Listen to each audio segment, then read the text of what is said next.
IRGC Iranian revolution guard corps அவங்க இப்போ என்ன சொல்கிறாங்க, நாங்களே எவ்வளோ பொறுத்து பார்த்துட்டோம், ஆனால் நீங்கள் இந்த தாக்குதல்களை குறைக்கிற மாதிரி தெரியல.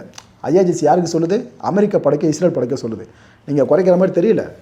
நீங்கள் இந்த தாக்குதல்களை தொடர்ந்தீங்க அப்படின்னா நாங்கள் என்ன தெரியுமா பண்ணுவோம், மிடில் ஈஸ்டில் இருக்கிற முக்கியமான பொருளாதாரம் சார்ந்த பகுதிகள் இருக்கும் பாருங்கள், அதெல்லாம் ஆட்சி காலி பண்ணுறோன்ட்டாங்க.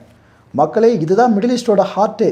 இந்த பொருளாதாரம் சார்ந்த பிளேசஸ் இருக்குல்ல, எக்கானமி பேஸ் பண்ண பிளேசஸ்லாம், இது எல்லாம் ஈரான் ஆட்சி காலி பண்ணிச்சு. மிடில் ஈஸ்ட்டு அதுக்கப்புறம் ஏழ்மை நாடுகள்னு பட்டியல் இருக்கும் பாருங்கள், நிலப்பரப்புல கொண்ட நாடுகள்னு சொல்லிட்டு அது கூட சேர ஆரம்பிச்சிடும். அப்பேற்பட்ட விஷயத்தை தான் ஐஆர்ஜிசி இப்போ சொல்லியிருக்கு. ஸோ இந்த ஒரு த்ரெட்டை மிடில் ஈஸ்ட் ரொம்ப பெரிய கிரேவ் த்ரெட்டாக பார்ப்பாங்க. இப்போ இவங்க என்ன பண்ணுவாங்க, மிடில் ஈஸ்ட்டு அமெரிக்கா கிட்ட போய் முறையிடுவாங்க. ஏங்க, ஒன்று ஈரானை திருப்பி அடிக்கவே முடியாத அளவுக்கு முடிச்சு விட்ருங்க, இல்லைனா ஏதாவது பண்ணுங்கள், இல்லைனா அந்த சண்டையை நிறுத்திட்டு நீங்கள் போயிடுங்க. ஏன்னா நீங்கள் இந்த அளவுக்கு ஈரானை ட்ரிகர் பண்ணி விட்றதுனால அவங்க ஒட்டுமொத்தமாக எங்கள் பக்கம் திரும்பிட்டு இருக்காங்க. அவங்க இப்போ இந்த எக்கனாமிக் இம்பார்ட்டன்ட் பிளேசஸ் வரைக்கும் வராங்கனாக்கா நாளைக்கு எது வரைக்கும் போவாங்கன்னு தெரியாது. அப்படின்ற முறையிட மிடில் ஈஸ்ட் கண்டிப்பாக கொண்டு போய் வைக்கும். இந்த சைக்காலஜிக்கல் வார்ஃபேர் தான் ஐஆர்ஜிசி இப்போ இனிஷியேட் பண்ணியிருக்கு. இது மட்டும் இல்லாமல் ஐஆர்ஜிசி இன்னொரு விஷயத்த சொல்லியிருக்காங்க. அது என்ன தெரியுமா?